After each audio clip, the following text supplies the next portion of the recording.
नीलेश अवस्थी जी, मंशा यहाँ पर सिर्फ ये दिख रही है, और सिर्फ मीसा भारती नहीं बल्कि संजय सिंह ने भी बाहर आकर सबसे पहले यही बात कही थी कि मोदी जी को जेल में भेजेंगे। तो गठबंधन की लगता है तैयारी इस पर नहीं है, फोकस इस पर नहीं है कि हम किस तरह से जीतेंगे, फोकस इस पर है कि मोदी को जेल भेजेंगे जब हम आएंगे। अब आएंगे कैसे, ये भी तो एक बड़ा सवाल है, क्योंकि तैयारी उस तरह से नहीं दिख रही है। हिमानी जी, संजय मिश्रा यहाँ कह रहे थे कि मोदी जी सबको जेल भेजने की बात करते हैं। मेरा इको हो रहा है, इको ठीक करवा दीजिएगा। अच्छा ठीक है, मैं फिक्स करवाती हूँ। लेकिन अरविंद केजरीवाल तो कौन सा ऐसा नाम बताऊं जिसके साथ वो आज हाथ में हाथ बांध के खड़े हैं? कौन सा ऐसा नाम है जिसके बारे में उन्होंने ना बोला हो? संजय सिंह का वो वीडियो लाखों लोगों ने देखा है, जिसमें सोनिया गांधी, राहुल गांधी, रॉबर्ट वड्रा, शरद पवार, मुलायम सिंह यादव, लालू यादव, और कोई नाम मेरे से रह गया हो तो वो भी मैं बता सकता हूँ, ए राजा, चिदम्बरम, ये सारे नाम लेते थे। इनको जेल में जाना चाहिए। यहाँ तक कहा था कि 2 घंटे दे दो मुझे, 2 घंटे इंटेरोगेशन करूंगा, सारा सब कुछ बाहर निकाल लूंगा। शीला दीक्षित के घर में वो एसी बताते थे, कितने एसी लगे जी शीला दीक्षित के घर पे। इस सब बातों का जवाब देना चाहिए ना। ठीक है। कोई 200, इनको ये बहुत बड़ा भ्रम था कि 200 यूनिट बिजली की वजह से इनकी सरकार आई है। ऐसा नहीं है। जब अन्ना हजारे का आंदोलन हो रहा था तो स्वयं स्फूर्त रूप से, वो तो एक जंतर मंतर पर रामलीला मैदान में चल रहा था, लेकिन दिल्ली शहर के सैकड़ों नुक्कड़ों पर लोग अपने आप उस धरने पर बैठे थे। आज कोई नहीं है ना। ये है हकीकत, ये है यथार्थ आज का। मीसा भारती ने जो कहा है, वो आप एक बात बताइए कि वो जो उनको जो कन्विक्ट हुए उस पर मुकदमा तो कांग्रेस ने शुरू किया था। ठीक है। नीतीश बाबू ने शुरू किया था जब उस समय उस सरकार में थे। वो किसमें से किसी पर भी शायद ही कोई ऐसा व्यक्ति हो जिसमें पहले से मुकदमा ना चल रहा हो। पहली बात। दूसरी बात बड़ी साफ सी है, जो लोग छोड़ के आ रहे हैं वो एक बात बिल्कुल समान रूप से कह रहे हैं, गौरव वल्लभ हो, मिलिंद देवड़ा हो, प्रमोद कृष्णम हो, कि कांग्रेस पार्टी में हिंदुओं को गाली देना एक अनिवार्य शर्त है, मोदी को गाली देना एक प्रसाद यादव पे कांग्रेस ने एफआईआर दर्ज कराए थे, लेकिन बीजेपी के द्वारा एक व्यक्ति का नहीं है सवाल। भैया मैं बीच में नहीं बोलता हूँ किसी के, पूछ रहा हूँ आपको बोलना है। क्योंकि वो बाहर से हैं। ठीक है। भारतीय जनता पार्टी या मोदी सरकार के तरफ से किस पे? संजय मिश्रा है क्या? ठीक है, ठीक है। हाँ जी, संजय मिश्रा जी। अरे भैया संजय मिश्रा जी, पहले ये बताओ कि शीला दीक्षित के घर में कितने एसी थे, कितने गिने थे, बताओ। उसके बाद सत्ता में मोदी जी बैठे थे। उसके बाद सत्ता में मोदी जी बैठे थे, और अब कितने एसी बैठे, उनकी जिम्मेदारी बनती थी कितने का पर्दा लगा है, कितने का कमोड लगा है, कितने का फर्श बना है, ये बता दो। आज बता दो ना, क्यों, क्या दिक्कत है? शर्म क्यों कर रहे हैं? शर्म क्यों आती है तुम्हें? बताओ ना। एक सेकंड, कि शीला दीक्षित के घर में इतने थे और मेरे घर में इतने हैं। मैं बड़ा आम आदमी हूँ, बताओ ना। क्यों नहीं बताते? आज तक नहीं बताया। आज तक नहीं बताया। आज तक मीडिया को बुला के नहीं दिखाया। हाँ। जो संजय सिंह की बात आई है, हाँ। चाहे वो संजय सिंह हो, हाँ।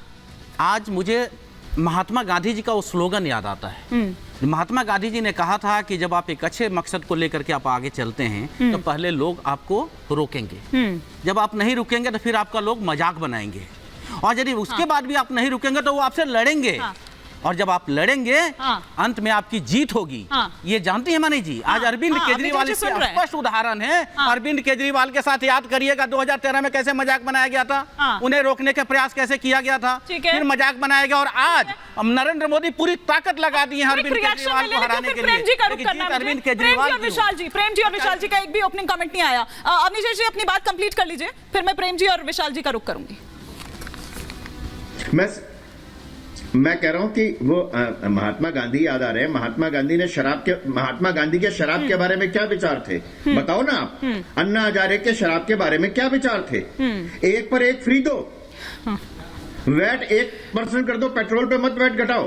ये जनता को गुमराह करने वाली किसी बात का तो जवाब दो ना। फिर बोलिए ये मास्क के लिए क्या गांधी जी ने हाथ किया था? अपनी बातों का जवाब दो। क्या एक्सेप्ट किया था? एक एक करके गांधी जी ने शराब बताइए ना। उत्तर प्रदेश में एक बोतल पे एक फ्री में जाकर क्या परमिट दे देते हैं? फ्री का मुझे जवाब दे दो आज। मत गुमराह करिए, देश को बताइए फ्री का जवाब दो। 1 पर 1 फ्री, मुझे ये बताओ 1 पर 1 फ्री का जवाब क्या है? 1 पर 1 फ्री का जवाब क्या है? मुझे ये बता दो, एक पर एक फ्री का जवाब दे दो। एक पर एक फ्री का जवाब की आग में क्यों झोंका? एक बोतल खरीदो दूसरी फ्री मिलेगी। ठीक है, ये बताना आए थे बिजली फ्री देने, ठीक है, आए थे बिजली फ्री देने और देने लगे शराब फ्री। को आपने 60 पे कैसे पहुंचाया? मैं आपको जरा यहाँ पर रोक रही हूँ। एक बार जरा प्रेम जी और विशाल जी का भी ओपनिंग कमेंट आने दीजिए प्लीज, फिर उसके बाद मैं दोबारा सेकंड राउंड में आऊंगी। लेकिन प्रेम जी, 60 पे पहुंच गया आज तो शराब फ्री पीएम मोदी चुटकी लेते हुए भी नजर आए। यूं तो हर रैली में ही वो चुटकी ले रहे हैं, लेकिन वो ये भी कह रहे हैं कि जो विपक्ष है वो सुस्त इसलिए नजर आ रहा है क्योंकि उनके एक प्रमुख जो हैं उन्होंने ये कह दिया कि भैया जब तक पीएम कैंडिडेट घोषित नहीं करोगे, ये उस तरह से नहीं दिखाओगे, तब तक मैं कैंपेनिंग नहीं करूंगा। कौन हो सकता है? देखिए, हम लोग हमेशा उसी बात पर चर्चा करते हैं जो प्रधानमंत्री बोल देते हैं। इस देश में सर्वे आ रहे हैं, CSDS का सर्वे आया है। महंगाई और बेरोजगारी, ये दो मुद्दे हैं, दोनों को जोड़ के 50% लोग इसको मुद्दा मना रहे हैं। महंगाई और बेरोजगारी जनता की नज़र में इस चुनाव में सबसे बड़ा मुद्दा है। ये बात जरूरी है करना। एक बात मैं आपकी अनुमति से कहना चाहता हूं, जो अभी गौरव वल्लभ जी की जो बाइट आई उस पर एक टिप्पणी मैं करना चाहता हूं। गौरव वल्लभ जी ने कहा वेल्थ क्रिएटर को गाली देना। वेल्थ क्रिएटर किसको बोलते हैं? गौरव वल्लभ जी, आप तो अर्थशास्त्री हैं। वेल्थ क्रिएटर इस देश की जनता है। ये वेल्थ एब्जॉर्बर है जिनको आप वेल्थ क्रिएटर बोल रहे हैं। लीडिंग नेशन जो है, वेल्थ वो हम लोग कैसे बने? नीति जी आ रही हूँ। आप मुझे ये बता दीजिए, आप लोग बेरोजगारी का डंका बजा रहे हैं। नीति जी, एक बार उनकी बात पूरी आ जाए, एक बार उनकी बात आ जाए, उसके बाद रिएक्ट करिएगा। अभी तो विशाल जी का ओपनिंग कमेंट भी नहीं है। आप बोलिए। विशाल जी को एक बार स्क्रीन। मैं कह रहा हूं वेल्थ क्रिएटर इस देश की जनता है। 22 लोगों के पास में जितनी दौलत है उतनी 70 करोड़ लोगों के पास में नहीं है। वेल्थ क्रिएटर आप समझिए, ये हमारे अर्थशास्त्र में बड़ा अजीबोगरीब तरीके से चीजों को देखने की परंपरा बन गई है। सोना जब महंगा होता है तो कहते हैं सोना चमक गया। ये आम नजरिया नहीं है, ये अमीरों के देखने का नजरिया है, कारोबारियों का नजरिया है। लेकिन आम नजरिया तो सोना उसकी से दूर चला गया। ये होता है। जब आप नजरिया बदलेंगे तो आप अमर्त्य सेन होंगे, आप मनमोहन सिंह होंगे। इसलिए आम लोगों से जुड़ा हुआ नजरिया जब लाएंगे तो मनरेगा जैसी चीजें आएंगी और देश की अर्थव्यवस्था चलने लगेगी, जो पंगु हो जाया करती है मंदी के दिनों में। पैसा आम लोगों के बीच कैसे जाएगा, ये महत्वपूर्ण है। ये मैं गौरव वल्लभ जी को संदेश देना चाहता हूं कि आप वेल्थ क्रिएटर का मायने समझिए कि वेल्थ क्रिएटर है कौन। हाँ। जी विशाल जी। हिमानी जी, बड़ी विडंबना है। अभी मैं सुन रहा था प्रेम जी को, संजय जी को, और अभी आपने वो बयान भी चलाया कि वो लालू जी की बेटी कह रही है कि वो जेल में डालेंगे। मतलब आज लड़ाई इस बात की नहीं है कि भ्रष्टाचार के खिलाफ कैसे लड़ा जाए।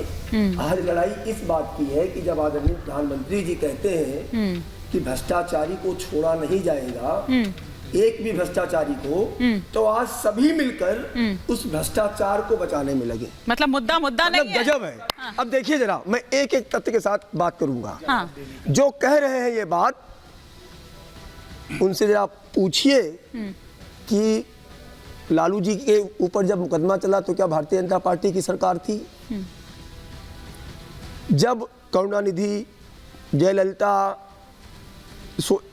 शिबू सोरेन, इन सब के ऊपर जो मुकदमे हुए तो भारतीय जनता पार्टी की सरकार थी। और आज अभी यहाँ पे बयान दिया जा रहा है। तो मैं जो कहते थे कि बस ये लो नंबर, मिस कॉल करो और उसके खिलाफ तुरंत कार्रवाई होगी, भ्रष्टाचारी के खिलाफ। अजीत पवार के सुनिए तो, अपने मंत्री के खिलाफ भागिए डिबेट यदि करना तो स्वस्थ करिए। नहीं, गुमराह मत करिए। अजीत पवार को सुनिए तो सही। अजीत पवार के भ्रष्टाचार का खुलासा किसने किया था? मंत्री को बिना मंत्री की बात बोलना है या बिना काम पे बोलना है? इस्तीफा दिलवाया, भाषण देना है या जवाब देना है? पालिका कह रही है अजीत पवार के घोटाले को किसने खोला? नहीं है। येदियुरप्पा को जेल से बाहर किसने किया? व्यापम घोटाले पे जांच किसने किया? अरे गजब है। आप ये नैतिकता पर बड़े बड़े बयान देने वाले, ये फाइल जो याद करिए, मजेदार बात। प्रधानमंत्री। लेकिन ये बात तो ठीक है ना संजय जी, जिस रामलीला मैदान में भ्रष्टाचार के खिलाफ लड़ाई की बात की गई थी, आज उसी रामलीला मैदान में सभी मिलकर एग्जैक्टली